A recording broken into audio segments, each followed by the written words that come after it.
तो दोस्तों मैंने आज बनाया है सूजी और आलू का बहुत ही स्वादिष्ट नाश्ता। आप इसे आलू और सूजी का पकौड़ा भी बोल सकते हैं और ये बनाना बहुत ही आसान है और इस नाश्ते का स्वाद तो बहुत ही बढ़िया है। तो इसे एक बार बनाना बनता ही है। तो दोस्तों मैं हूँ भारत और आपका ओनली अमेजिंग रेसिपी में है स्वागत। तो सूजी और आलू का ये बहुत ही स्वादिष्ट नाश्ता बनाने के लिए हमने एक बाउल में लगभग 1 कप सूजी ली है। फिर उसी में हरी मिर्च और अदरक चॉप करके लिया है। एक प्याज को फाइनली चॉप करके लिया है। थोड़ा सा हरा धनिया चॉप करके लिया है। 1 टीस्पून जीरा भी लिया है और इसे अच्छी तरह से मिक्स किया है और इसी में थोड़ा सा पानी डालकर इसे अच्छी तरह से मिक्स कर लेना है। इसका जो बैटर है वो बहुत ही अच्छा होना चाहिए ताकि इसी के पकोड़े बहुत ही अच्छे बने।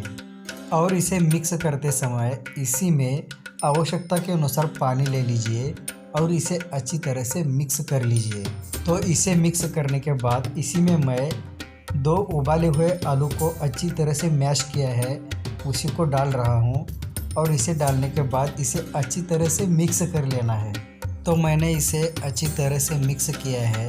तो अभी इसी वक्त इसी में मैं डाल रहा हूँ 1/2 टीस्पून साल्ट। आप अपने हिसाब से डाल दीजिए। नमक डालने के बाद इसे अच्छी तरह से मिला लेना बहुत ही ज़रूरी है ताकि नमक सभी जगह पे अच्छी तरह से लगना चाहिए। तो ये बैटर अभी बहुत ही अच्छी तरह से बनके तैयार है। तो हाथ को थोड़ा सा गीला कर लेते हैं और ये जो बैटर है एक हाथ से दूसरे हाथ पे लेकर इसी की गोल गोल लोइयाँ बना लेते हैं। तो बस सभी बैटर की इसी तरह लोइयाँ बनाकर हम इसे एक प्लेट में रख देते हैं। तो इसी तरह सभी बैटर की मैंने एक गोल गोल लोइयाँ बनाई है और भी बनाना बाकी है तो इसे बना लेते हैं। तो अभी एक कढ़ाई को मैंने रख दिया है गैस पे और इसी में मैंने बहुत सारा कुकिंग ऑयल डाल दिया है और ये ऑयल गर्म होने के बाद मैंने इसी में ये बनाई हुई लोइयाँ डाल दी है। ऑयल अच्छी तरह से गर्म हुआ है तो ये पकोड़े अभी इसी में डालकर अच्छी तरह से फ्राई कर लेना है और ये ऑयल अभी इसी वक्त हमें मीडियम फ्लेम पे रख देना है।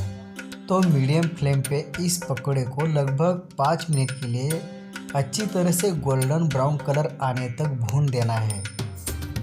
तो कुछ पकोड़े मैंने ऐसे आधे भूनकर रखे थे तो सभी पकोड़े अभी हम एक साथ अच्छी तरह से गोल्डन ब्राउन कलर आने तक अंदर से पकने तक भून देंगे।